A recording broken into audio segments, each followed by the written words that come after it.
सन 1947 1947 बरसगीर की तारीख का वो लम्हा जब बरतानवी राज का खत्मा हुआ और दो नई रियासतें वजूद में आई, भारत और पाकिस्तान। पाकिस्तान एक नजरिए की बुनियाद पर कायम हुआ, मगर उसका जुग्राफिया इब्तदा से ही गैर फितरी था। एक मुल्क, दो हिस्से, मगरबी पाकिस्तान और मशरकी पाकिस्तान, जिनके दरमियान भारत की हजारों मील लंबी सरजमीन हायल थी। ये फासला सिर्फ जमीन का नहीं था, बल्कि जुबान, सकाफत, मुआशी हालात और सियासी सोच का भी था। क़याम पाकिस्तान के फौरन बाद ही मशरकी पाकिस्तान की आवाम ने महसूस करना शुरू किया कि ताकत का मरकज मगरबी पाकिस्तान में है।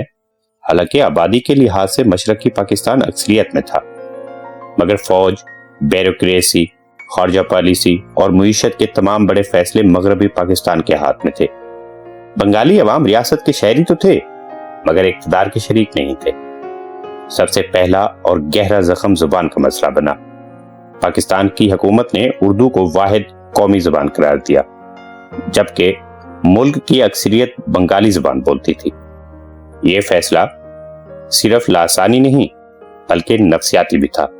बंगालियों को यह पैगाम दिया गया कि उनकी जुबान, उनकी शनाख्त और उनकी तहजीब रियासत के लिए सानवी हैसियत रखती है। 1952 में यह इख्तलाफ खुलकर सामने आया। ढाका यूनिवर्सिटी की तलबा सड़कों पर निकले। उनका मुतालबा सादा था, बंगाली जबान को कौमी जबान तस्लीम किया जाए, मगर रियासत ने उस मुतालबे का जवाब गोली से दिया। पुलिस फायरिंग में कई तलबा जान से गए। ये वाकया महज एक एहतजाज नहीं था, बल्कि बंगाली कौम की इज्तिमाई शऊर में एक शोला बनकर जल उठा। यही वो लम्हा था जब मशरकी पाकिस्तान में यह एहसास गहरा हुआ कि ये रियासत उनकी नहीं सुन रही। खैर, वक्त गुजरता गया, मगर नाइंसाफी बढ़ती गई। मुआशी लिहाज से मशरकी पाकिस्तान को मुसलसल नजरअंदाज किया गया। पटसन, चावल और दीगर ज़रई अजनास से ज़र मुबादला मशरकी पाकिस्तान कमाता था, मगर तरक्याती मंसूबे, कारखाने, इंफ्रास्ट्रक्चर मगरबी पाकिस्तान में बनते रहे। बंगाली अवाम यह सोचने लगी और सवाल करने लगी, अगर हम मुल्क की मईशत का बोझ उठा रहे हैं तो हमें बराबर का हकूक क्यों नहीं मिलता। 1958 में जब जनरल अयूब खान ने पहला मार्शल नाफिज किया, जमहूरियत का अमल मुकम्मल तौर पर रोक दिया गया। उसी फौजी दौर में ताकत मजीद चंद हाथ में सिमट गई। अयूब खान का दौर बज़ाहिर इस्तेकाम का दौर कहलाया, मगर मशरकी पाकिस्तान के लिए यह एहसास मरहूमी का दौर था। सियासी आवाजें दबाई गई और मशरकी पाकिस्तान की शिकायत को महज शोर समझकर नजरअंदाज किया गया। उसी दौर में शेख मुजीबुर रहमान एक मजबूत सियासी रहनुमा के तौर पर उभरे। वो अवामी लीग के कैद थे और बंगाली अवाम की आवाज बन चुके थे। शेख मुजीबुर रहमान ने बार बार ये बात कही कि वो पाकिस्तान के खिलाफ नहीं है, ना पाकिस्तान को तोड़ना चाहते हैं, बल्कि पाकिस्तान के अंदर रहते हुए बराबरी चाहते हैं। मगर ताकत के ऐवानों में उनकी बात को शक की नजर से देखा गया। 1966 में जब शेख मुजीबुर रहमान ने अपने मशहूर 6 नुकात पेश किए, ये 6 नुकात दरअसल एक फेडरल निजाम का मुतालबा थे, जिसमें मशरकी पाकिस्तान को खुद मुख्तियारी मिलती, मगर मगरबी पाकिस्तान की फौजी और सियासी क़यादत ने उन नुकात को अलहदगी की साजिश करार दिया। यही वो सोच थी जिसने फासले मजीद बढ़ा दिए। 1968 में एक नया वाकया सामने आया, जिसे तारीख में अगरतला साजिश केस के नाम से जाना जाता है। हुकूमत पाकिस्तान ने इल्जाम लगाया कि शेख मुजीबुर रहमान और दीगर बंगाली रहनुमा भारत के शहर अगरतला में पाकिस्तान तोड़ने की साजिश कर रहे हैं। उसी केस में फौजी अफसरान और सियासतदानों को गिरफ्तार किया गया, मगर यह मुकदमा बंगाली अवाम के लिए उल्टा साबित हुआ। शेख मुजीबुर रहमान गद्दार नहीं बल्कि हीरो बन गए। अवामी दबाव के बहस ये केस वापस लेना पड़ा और शेख मुजीबुर रहमान को रिहा कर दिया गया।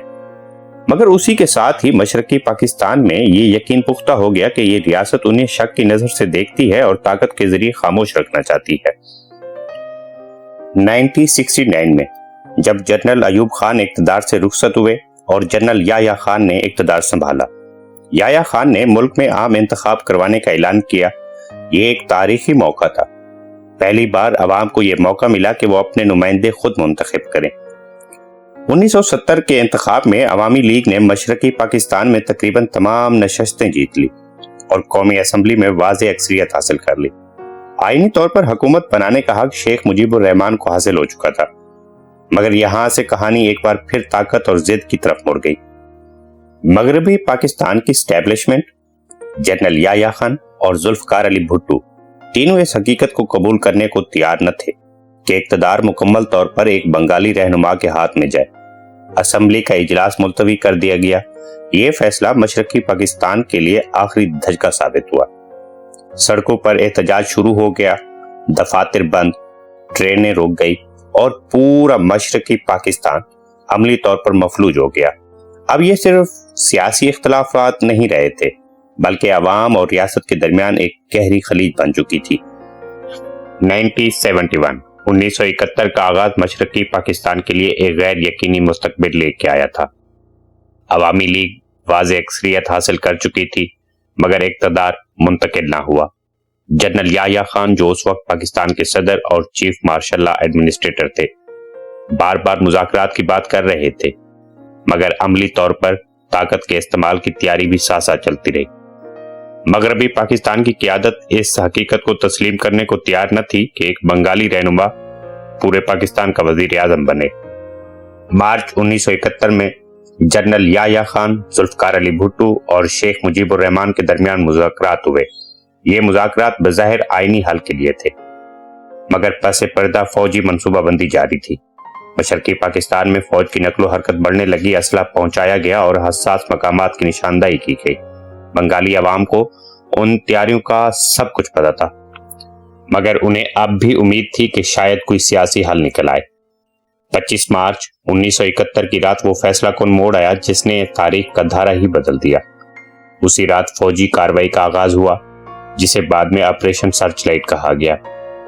اس آپریشن کا مقصد مشرقی پاکستان میں سیاسی مزاحمت کو طاقت کے ذریعے کچلنا تھا۔ ڈھاکہ یونیورسٹی، طلباء کے ہاسٹلز، اخباروں کے دفاتر اور رہائشی علاقوں کو نشانہ بنایا گیا۔ یہ کارروائی اچانک بے رحم اور انتہائی سخت تھی۔ اسی رات ہزاروں بے گناہ شہری مارے گئے۔ طلباء، اساتذہ، دانشور اور عام لوگ گولیوں کا نشانہ بنے۔ بنگالی عوام کے لیے یہ واضح پیغام تھا کہ اب بات چیت کا وقت ختم ہو چکا ہے، یعنی وہ لمحہ تھا جب سیاسی بحران ایک کھلی جنگ میں تبدیل ہو گیا تھا۔ شیخ مجیب الرحمان کو گرفتار کر کے مغربی پاکستان میں منتقل کر دیا گیا۔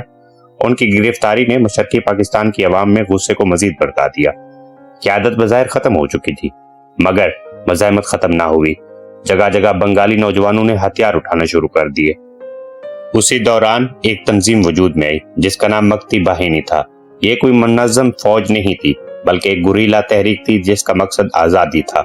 عام شہری، طلباء، کسان سب اسی میں شامل ہونے لگے۔ مکتی باہینی نے پاکستانی فوج کے خلاف چھاپہ مار کارروائیاں شروع کی۔ پل اڑائے گئے، سپلائی لائنز کاٹی گئی اور فوجی چوکیوں پر حملے کیے گئے۔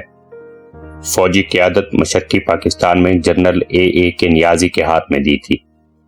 جنرل نیازی کو یہ ذمہ داری دی گئی تھی کہ وہ مشرقی پاکستان کو ہر حال میں قابو میں رکھے، مگر زمینی حقائق اس کے برعکس تھے۔ فوج تعداد میں کم تھی، عوامی حمایت ختم ہو چکی تھی اور جغرافی طور پر مشرقی پاکستان پہلے ہی الگ تھلگ تھا۔ اسی دوران ایک اور بڑا انسانی المیہ جنم لے رہا تھا۔ لاکھوں بنگالی شہری جان بچانے کے لیے بھارت کی سرحد کی طرف ہجرت کرنے لگے۔ اندازوں کے مطابق 1 کروڑ کے قریب بے پناہ گزین بھارت پہنچے۔ یہ مسئلہ اب صرف پاکستان کا اندرونی مسئلہ نہ رہا، بلکہ ایک بین الاقوامی بحران بن چکا تھا۔ بھارت نے ابتدا میں پناہ گزینوں کو جگہ دی، مگر وقت کے ساتھ ساتھ اس بحران کو سیاسی اور فوجی طور پر استعمال کیا۔ مکتی باہینی کو تربیت، اسلحہ اور انٹیلیجنس فراہم کی جانے لگی۔ بھارت کے لیے یہ ایک ایسا موقع تھا کہ وہ مشرقی پاکستان میں مداخلت کر کے خطے کی طاقت کا توازن بدل سکے۔ دسمبر 1971 میں حالات فیصلہ کن مرحلے میں داخل ہو گئے تھے۔ پاک بھارت جنگ کا آغاز ہوا۔ مغربی محاذ پر بھی لڑائی شروع ہو گئی، مگر اصل فیصلہ مشرقی پاکستان میں ہونا تھا۔ وہاں پاکستانی فوج چاروں طرف سے گھری ہوئی تھی، فضائی مدد نہ ہونے کے برابر تھی، سمندری راستے بند ہو چکے تھے اور زمینی سپلائی تقریباً ختم ہو چکی تھی۔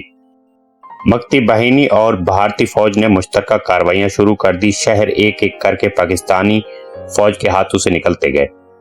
فوجی مورال تیزی سے گرتا گیا۔ جنرل نیازی کو یہ احساس ہو چکا تھا کہ اب جنگ جیتی نہیں جا سکتی، मगर सियासी क़यादत की तरफ से कोई वाज़ेह हिकमत अमली भी सामने नहीं आई। बिलाखिर 16 दिसंबर 1971 का दिन आया। ढाका के रेस कोर्स ग्राउंड में वो मंजर तारीख में हमेशा के लिए महफूज हो गया। जनरल ए के नियाजी ने भारतीय जनरल जगजीत सिंह अरोड़ा के सामने हथियार डाल दिए। ये दूसरी जंग अजीम के बाद सबसे बड़ी फौजी शिकस्त थी। पाकिस्तान दो हिस्सों में बंट गया था और बांग्लादेश एक आज़ाद रियासत के तौर पर दुनिया के नक्शे पर उभर आया था। ये शिकस्त सिर्फ फौजी नहीं थी, ये सियासी, इखलाकी और नजरियाती शिकस्त भी थी। ये उस सोच की शिकस्त थी जो समझती थी कि ताकत के जोर पर अवाम को दबाया जा सकता है। बांग्लादेश का क़याम हमें यह सबक देता है कि अगर हम किसी कौम की ज़बान, सकाफत और सियासी हक को मुसलसल नज़रअंदाज किया जाए तो बिलाखिर अलहदगी नागुज़ीर हो जाती है। ये कहानी सिर्फ बांग्लादेश की नहीं बल्कि हर उस रियासत के लिए एक इंतबाह है जो अपनी ही शहरियों को गैर समझने लगती है। ताकत वक्ती तौर पर खामोशी तो पैदा कर सकती है मगर दिलों को नहीं जीत सकती। तारीख हमेशा याद रखती है कि जुल्म कितना भी ताकतवर क्यों न हो, अंजाम कार शिकस्त उसका मुकद्दर बनती है।